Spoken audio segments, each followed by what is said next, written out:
જય લીંબજ ભવાની। આજ રોજ રાજકોટની અંદરમાં બહુ જ એક શરમજનક એક ઘટના બની છે અને એ ખરેખર બહુ કરુણાદય અને બહુ વેદનામય ઘટના છે। એની અંદરમાં પૈસાની લાલચમાં આવીને માણસ આટલી હદ સુધી ગીરી શકે એ આજે જોવા મળ્યું છે કે પૈસાની લાલચની અંદરમાં જે કોડ ભરેલી દીકરીઓ કે જેણે પોતાની કેટલી અરમાનો લઈને લગ્ન કરવા માટે દીકરીઓ આવવાની હતી, એ દીકરીઓએ પોતે નાના મા બાપે આડાઅવળા કરીને પૈસા પણ એ ઇવેન્ટના નામે એનવી ઇવેન્ટના નામે પૈસા પણ એને આપેલા છે અને એનવી ઇવેન્ટના નામે એને આયોજક વર્ષોથી કરતા આવે છે અને વર્ષોથી કરતા આવેલા એક ચંદ્રેશ છત્રોલા કે જેણે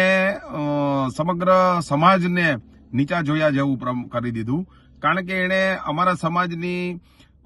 દીકરીઓ સાથે સર્વ સમાજની દીકરીઓ સાથે આ રીતનો વ્યવહાર કર્યો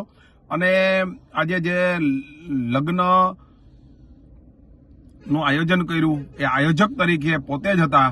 અને એમાં ઋષિવંશી સમાજ સેવા સંઘના અમારા પ્રદેશ પ્રમુખની ખાલી ફક્ત ને ફક્ત એણે મંજૂરી એટલી લીધી હતી કે ઋષિવંશી સમાજ સેવા સંઘના નેજા નીચે હું કરું, તો ગુજરાતભરની અંદરમાં ઋષિવંશી સમાજ સેવા સંઘના નેજા નીચે હજારો લગ્નો થયા છે, હજારો દીકરીઓના લગ્નો કર્યા છે। અમે હર હંમેશા લગ્નના દાતા તરીકે જ રહ્યા છીએ। આ લગ્નની અંદરમાં પણ અમે દાતા તરીકે હતા। ઋષિવંશી સમાજ સેવા સંઘનો આની અંદરમાં કોઈ રોલ નથી। એણે એનવી ઇવેન્ટના નામે પૈસાની પહોંચો આપેલી છે, પૈસા ઉઘરાવેલા છે અને ઋષિવંશી સમાજ સેવા સંઘ તો ભોજનનો દાતા હતો અને એ પૈસા પણ એને ઋષિવંશી સમાજ સેવા સંઘ પાસેથી પૈસા પણ અમારા પણ લઈ લીધા છે। એટલે આ ખરેખર આ ઘટના બહુ ખૂબ જ નિંદનીય છે અને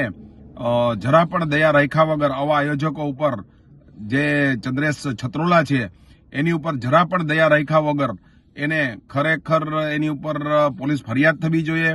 આખો સમાજમાં અત્યારે રોષની ભાવના છે, સમગ્ર સમાજ એની ઉપર ખૂબ જ આક્રોશમાં છે કે આવા હલકા માણસને કોઈ દિવસ માફ કરવો ન જોઈએ।